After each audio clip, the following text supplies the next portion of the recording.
எனக்கு தொழில ஒரு எதிரி முளைச்சிருக்கான். முளைச்சத புடுங்கிறோம்.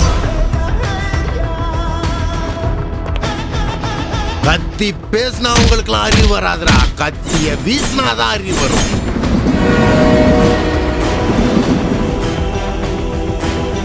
அண்ணன் கொலை செய்யறதா முடிவு பண்ணிட்டேன்.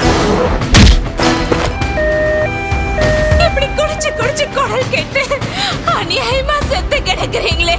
என் புருஷன் செத்து போயிட்டாரே.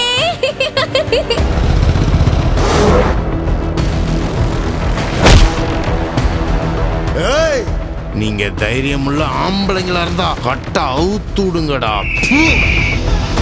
யார் மனசுக்குள்ள என்ன கெடுதல் இருக்குன்னு யாருக்கு தெரியும்? எனக்கும் தெரியும்டா. உன் உபதேசத்தை கேட்க வரல, வெட்டு ஒண்ணு துண்டு ரெண்டுன்னு பேச வந்திருக்கோம். ஏசப்பா